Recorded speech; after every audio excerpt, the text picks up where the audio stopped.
Salam ala Rasulullah, salam alaikum wa rahmatullah.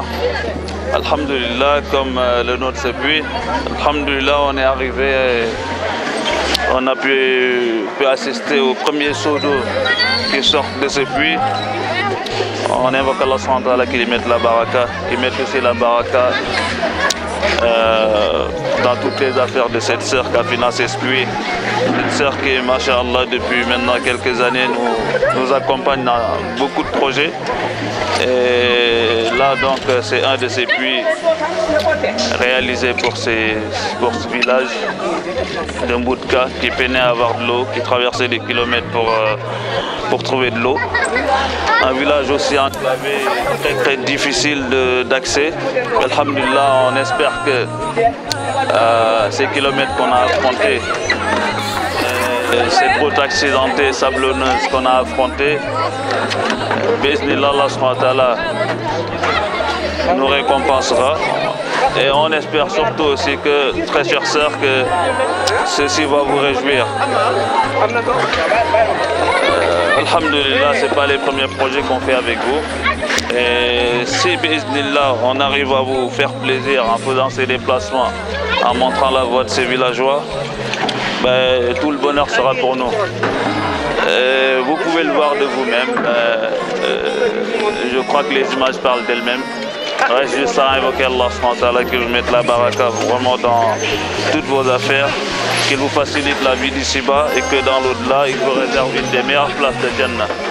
noo ngi leen di nuyu ci seen tur ak seen sant jigéen bi joxe teen bi noo ngi koy nuyu di ko sant di ko delloo njukkal bu ñu sañoon nag moom ci boppam day ñëw ba fii ci sunu kër gi Mboutka mu daal di ñu wan ko teraanga bi mu nu defal yàlla rek mu am payam wante ñu jéem ko jox njukkalam ndax yàlla moom moo am payam mar gi ñu maroon fii ak soono bi ñu sonnoon fii tey moom xëy na yàlla dindi na ko tey ba mu jeex tàkk ci Mboutka gi bala ngaa fóot da nga dem rooti ba pare ngay jukki di nas ba midi jot nga doog a ñëw bëgg a taal añ bëgg sumbu fóot bi boole koog togg añ ba ngoonee nga gon du jiwaat lii xëy na tey yàlla dindi na ko waaw nooy leen di sant di leen gërëm. ñaan tamit jigéen bi nga xam ne moom la yàlla may wërsëg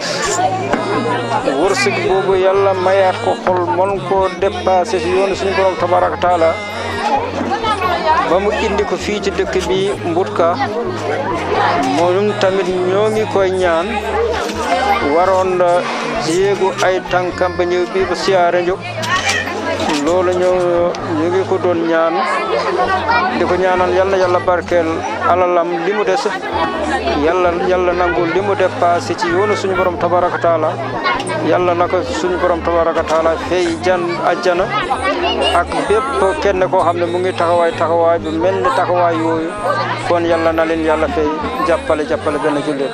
ñu waa Mboutka ñu ngi sant borom teen bi di ko gërëm parce que daf ñoo defal loo xam ne si lu neex la daf ñoo fekk foo ci ay jafe-jafe dañ doon dox fii ak 3 kilomètres di ko dox di yenu foofu ay paan di indi fii ci suñu dëkk yàlla def nag mu ñëw defal ñu lii kon ñun daal duñ def lu dul di ko sant di ko gërëm te xam ne lii mu fi def daal def na fi loo xam ne si kenn musu ko fee def ay xale yi ñu ngi sangu mais dañoo tilimoon parce que ndox daf ñoo jafe woon mais instant yi moom ñu ngi fóot bu baax di sangu ba set. Ils ont aussi ce projet de faire 2 classes au minimum pour Inch'Allah continuer l'apprentissage du Coran et de la langue arabe pour les jeunes.